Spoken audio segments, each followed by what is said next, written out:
السلام عليكم ورحمه الله وبركاته. ازيكم عاملين ايه؟ يا رب تكونوا بخير. النهارده جات لكم فيديو جميل جدا ان شاء الله يعجبكم. لو عجبكم متنسوش تعملوا لايك واشتراك وتفعيل الجرس وكومنت. النهارده يا حبايبي هنحمر الفراخ معاكم بطريقه سهله جدا وبسيطه. تمام، دلوقتي انا حاطه زيت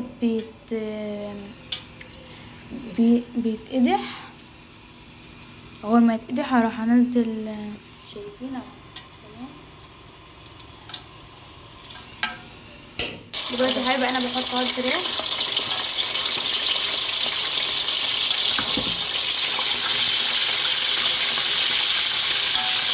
شايفين يا حبايبي؟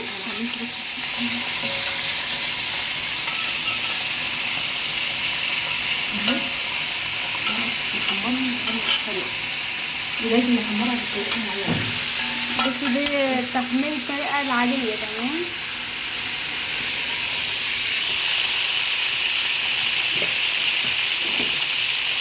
شايفين يا حبايبي؟ طريقة دي عارفة تستعملوا لايك واشتراك وتفعيلوا الجرس وكمان تنزلوا من كده. شايفين؟ طريقة سهلة وبسيطة ان شاء الله تعجبكم.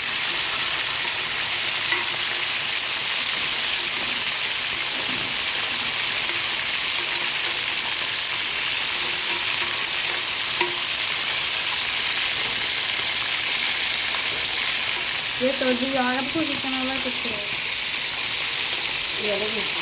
بصوا يا جماعه، واحنا بنحمر الفراخ ما نعملهاش لازم تبقى صفرا مش حمرا. تمام، شايفين؟ ما تبقاش محروقه بس. والفرخه على حسب برضه القطاعه، يعني دي حاجه في راحتكم انتوا. تمام، بس احنا بنحب نقطعها على 8 حتت. تمام، الفرخه 2 كيلو ونص.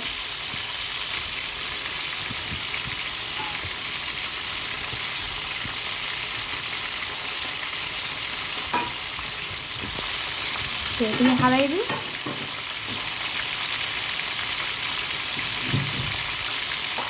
طبعا كل دقيقتين كده نقلبها. تمام،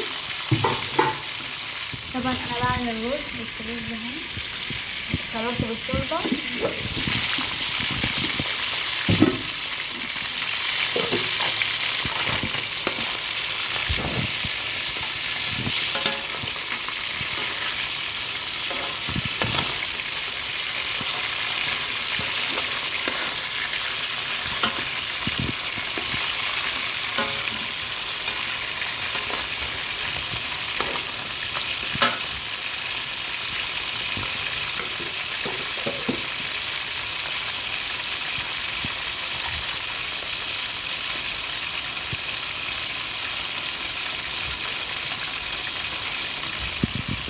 طبعا انا عملت كوسه وعامله رز بشعريه وعاملين الفراخ. تمام،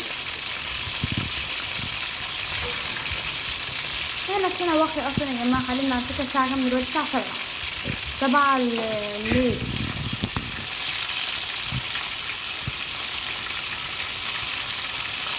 الناس بتتعشى واحنا بنتغدى. احنا صاحيين الساعه 5 اصلا. ولا هو تخاف من الزيت اوي انا يا جماعه، اكتر واحده خوافه.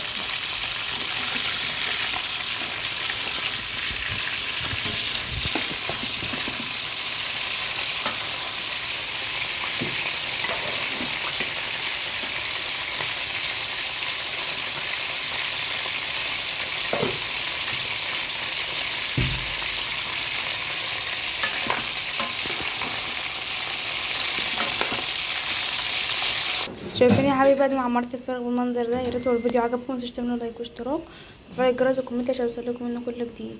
يلا بقى، باي.